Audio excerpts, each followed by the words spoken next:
My name is Lily. I am 27 years old. I live in a small town near the mountains. My life is not easy.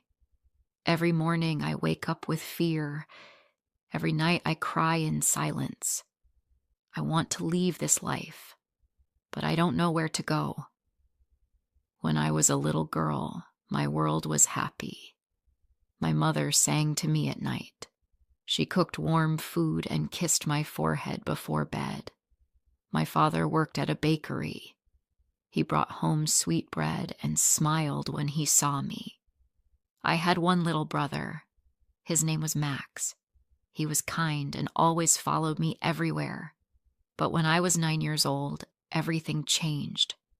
One morning, my father left home and never came back. We waited for hours, then days, then weeks. My mother cried every night. I was too young to understand. People said my father had run away with another woman. My mother never believed it. She sat at the window every day, waiting. Then, 2 years later, my mother got sick. She became very thin. Her skin turned pale. She stopped smiling. She did not have the strength to cook or clean. I started doing everything: washing clothes, cooking simple food, taking care of Max. I was only 11, but I felt like a mother. One night, my mother called me to her bed. She took my hand and said, "Lily, you are strong. Take care of your brother. Be brave." That was the last thing she ever said to me. The next morning, she was gone. After that, everything got worse. An uncle came to take care of us. He was my father's brother. His name was Robert. At first, he seemed okay. He brought food. He paid the rent. He told us to go to school. But soon, Robert changed. He started drinking every day. He got angry fast. He shouted at us for small things. If Max dropped a spoon, Robert screamed. If I came home late, he threw things at the wall. One night he slapped me. I was so scared I couldn't sleep. The next day he acted like nothing happened. I wanted to run away, but I had no place to go. I was just a child. I didn't know anyone outside my small town. I didn't have money or friends. I stayed for Max. He was only 8. He needed me. Years passed. I learned how to stay quiet. I cooked food before Robert came home. I kept the house clean. I didn't speak unless he asked me something. I learned how to survive. When I turned 16, I met a boy named Alex. He worked at the small store near my school. He had light brown eyes and a soft voice. He always said hello. One day he gave me a candy and said, "You look sad. Are you okay?" I wanted to cry, but I just nodded. Alex started waiting for me outside school. We talked about little things: books, music, dreams. He told me he wanted to travel. He said he hated the town and wanted to see the world. I told him I wanted the same. He smiled and said, "Then come with me." At first I was scared, but I wanted to be free. I wanted to feel safe. I told Max I would come back for him. I left a note under his pillow. Then, one cold evening, I left Robert's house and ran to Alex. Alex lived in a small room behind the store. It wasn't big, but it felt like heaven. He made me tea. He gave me a warm blanket. He told me I was safe now. I believed him. For a few weeks, I was happy. We walked in the fields. We watched the stars. We talked about the future. I thought I had found love. But one day, Alex lost his job. He started getting angry. He sat at home all day drinking beer. He said I didn't understand his pain. He said I was lucky to have him. Then one night he pushed me. I fell and hit my head. He said, "I'm sorry." I didn't mean it. I believed him. I didn't want to go back to Robert. I had nowhere else to go. But Alex did it again and again. He became just like Robert, shouting, breaking things, calling me names. I felt small. I felt weak. But I stayed. I thought maybe I could fix him. I thought maybe he would change. When I turned 18, I found out I was pregnant. I was scared, but also happy. I thought, maybe this will change him. Maybe he will love the baby and stop drinking. But Alex didn't stop. He got worse. When I told him I was pregnant, he threw a glass at the wall and said, "Are you trying to trap me?" I cried all night. I wanted to leave, but I had no money, no home, no one to help. One night, he hit me so hard I could not stand. I lay on the floor, holding my belly. I was scared for my baby. The next day, I went to the local clinic. The nurse looked at me and said, "You need help." She gave me a card with the name of a women's shelter. That night, while Alex was asleep, I packed a small bag and left. The shelter was in another town. It was a quiet place with 10 other women. Some had children. Some had black eyes. Some had broken hearts. But they were all like me, looking for peace. I stayed at the shelter until my baby was born, a little boy. I named him Noah. He had my eyes and dark hair. I held him and cried. I whispered, "I will never let anyone hurt you." Life was not easy, but I worked hard. The shelter helped me find a job at a bakery. I made bread in the morning and came back to feed Noah in the evening. I lived in a small room with one bed, one table, and 2 chairs. It was simple, but it was mine. For a while, I felt strong. I smiled more. I took Noah to the park. I read books at night. I didn't think about Alex or Robert. I tried to forget the past. But then, one day, Alex found me. I was walking home from the bakery. I heard a voice behind me. "Lily?" I turned. My heart stopped. It was him. He looked tired. His clothes were dirty. He smelled like alcohol. He smiled and said, "I missed you." I didn't speak. I didn't move. He said, "I changed. I don't drink anymore. I want to see my son." I said, "No." He grabbed my arm. "Please, just once." I pulled away and ran. That night, I couldn't sleep. I held Noah close. I locked the door. I cried in silence. I was afraid again. I went to the police the next day. I told them everything. They said they would help, but I still felt scared. Since that day, I live with fear again. I look over my shoulder. I check the doors twice. I don't let Noah out of my sight. I don't know if Alex will come back. I don't know if he will try to take my baby. I want to be free. I want to feel safe again. But I don't know how. I still go to work. I still smile for Noah. But inside, I feel broken. Some nights I cry when he sleeps. I whisper, "I'm sorry. I wish I was stronger." I don't know what the future will bring, but I hold on to one hope, that one day I will not be afraid anymore. Some days I feel strong. Other days, I feel like I'm falling apart. I try to be a good mother. Every morning, I make breakfast for Noah. He loves toast with honey. He laughs when I make funny faces with his food. His smile gives me hope.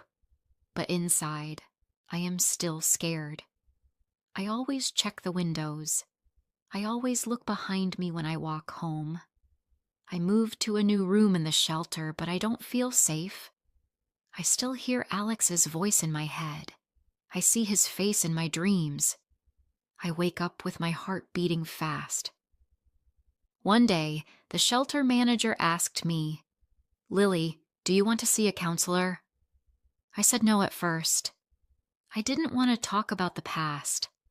I thought talking would make the pain stronger. but a week later, I said yes.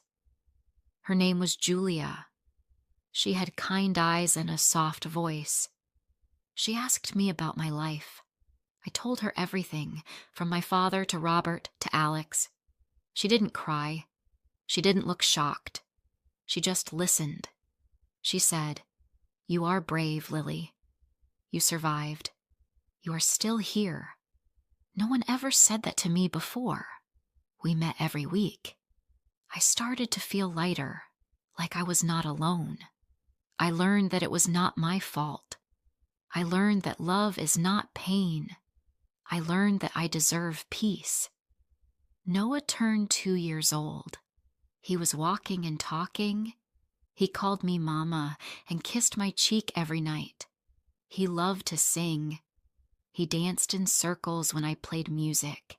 He made the world bright again. One afternoon, I was working in the bakery when a customer walked in.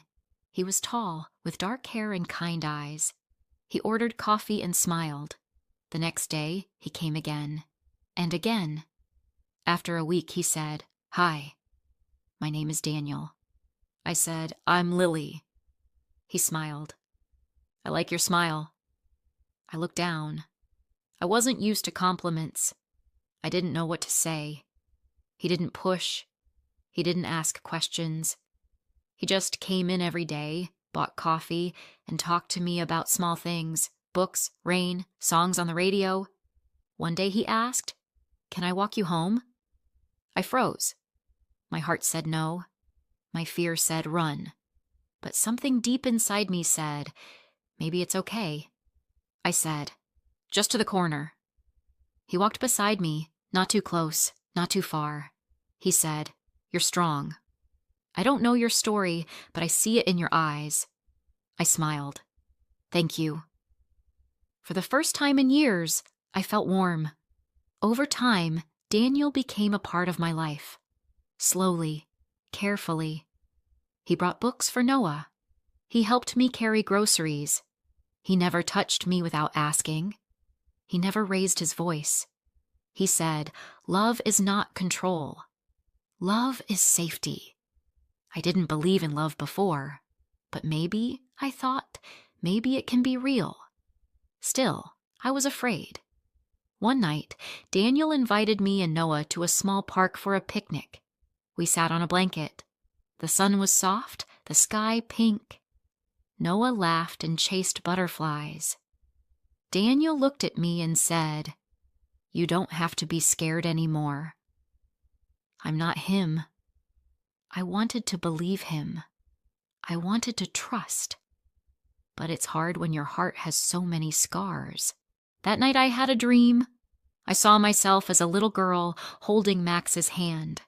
We were standing in the dark, looking for light. Then I saw Noah smiling, holding a candle. I woke up crying. The next day, I called Max. We hadn't spoken in years. He was now 21 and working in another city. When he answered the phone, I couldn't speak. I just cried. He said, "Lily, is that you?" I said, "I'm sorry. I left you. I should have come back." He said, "You did what you had to do. I missed you." We talked for an hour. He told me he was okay. He forgave me. He said, "I always knew you loved me. You saved me by saving yourself." I hung up and felt peace for the first time in a long time. Weeks passed. Daniel was still kind. Noah was growing fast. I started to feel strong again. Then one day I got a letter. It was from Alex. He wrote, "I'm sorry. I was wrong. I want to see my son." I didn't reply. I showed the letter to the shelter staff. They said they would help me talk to a lawyer. I was afraid again, but I didn't cry.